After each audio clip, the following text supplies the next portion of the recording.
La expropiación petrolera en México fue un hecho que por este medio se nacionalizó toda la industria petrolera de nuestro país.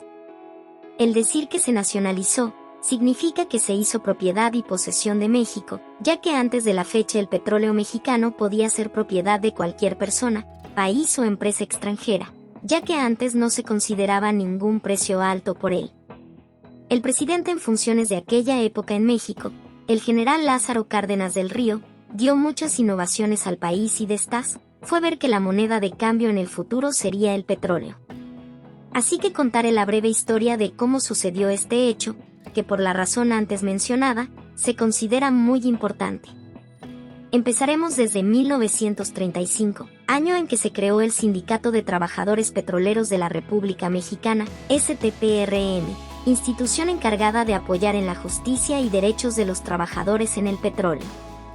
Después el siguiente año, en 1936, los trabajadores se manifestaron en la institución, exigiendo mejor sueldo, jornada de trabajo de acuerdo a la ley, seguridad social, pago salarial durante enfermedades, indemnización familiar en caso de muerte, jubilaciones, entre otros, pero las empresas extranjeras se negaron a obedecer las órdenes de la STPRM.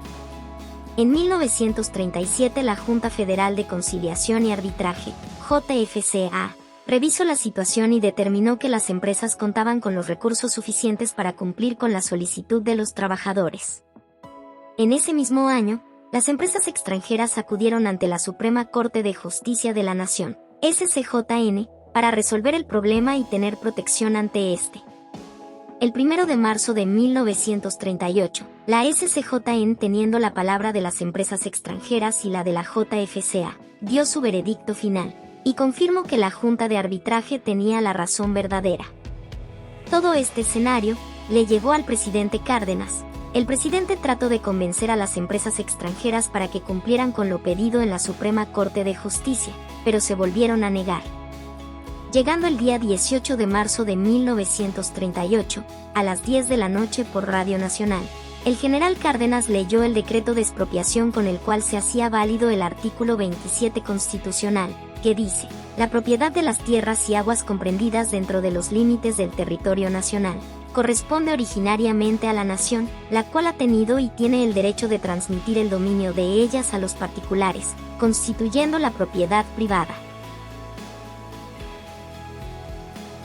Mensaje a la nación. La actitud asumida por las compañías petroleras, negándose a obedecer el mandato de la Justicia Nacional, que por conducto de la Suprema Corte las condenó en todas sus partes a pagar a sus obreros el monto de la demanda económica que las propias empresas llevaron ante los tribunales judiciales por inconformidad con las resoluciones de los tribunales del trabajo, impone al Ejecutivo de la Unión el deber de buscar en los recursos de nuestra legislación un remedio eficaz que evite definitivamente para el presente y para el futuro el que los fallos de la justicia se nulifiquen o pretendan nulificarse por la sola voluntad de las partes o de algunas de ellas mediante una simple declaratoria de insolvencia, como se pretende hacerlo en el presente caso, no haciendo más que incidir con ello en la tesis misma de la cuestión que ha sido fallada. Hay que considerar que un acto semejante destruiría las normas sociales que regulan el equilibrio de todos los habitantes de una nación, así como el de sus actividades propias, y establecerían las bases de procedimientos posteriores a que apelarían las industrias de cualquiera índole establecidas en México, y que se vieran en conflictos con sus trabajadores o con la sociedad en que actúan, si pudieran maniobrar impunemente para no cumplir con sus obligaciones ni reparar los daños que ocasionaran con sus procedimientos y con su obstinación. Por otra parte, las compañías petroleras, no obstante la actitud de serenidad del gobierno y las consideraciones que les ha venido guardando, se han obstinado en hacer, fuera y dentro del país, una campaña sorda y hábil que el Ejecutivo Federal hizo conocer hace 2 meses a uno de los gerentes de las propias compañías, y que éste no negó, y que han dado el resultado que las mismas compañías buscaron: lesionar seriamente los intereses económicos de la nación, pretendiendo por este medio hacer nulas las determinaciones legales dictadas por las autoridades mexicanas. Ya en estas condiciones no será suficiente, en el presente caso, conseguir los procedimientos de ejecución de sentencia que señalan nuestras leyes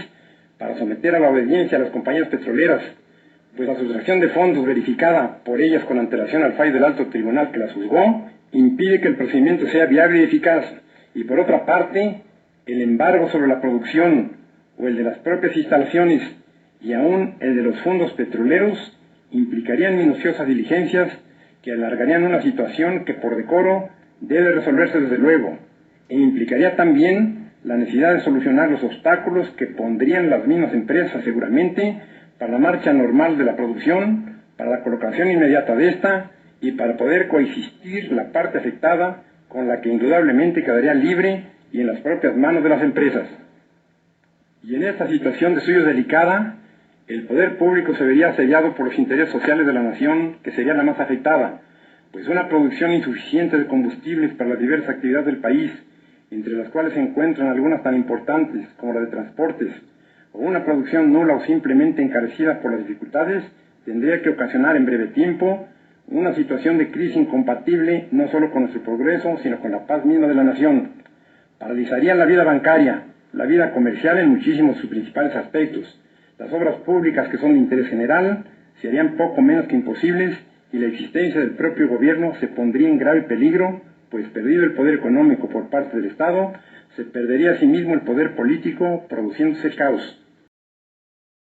Lo importante no es tener una fuente de ganancia que no cualquiera tiene, o tener el reconocimiento de que es propio, sino la verdadera importancia es saberla aprovechar trabajando y beneficiarse de ella, lo que es para muchos difícil hacer.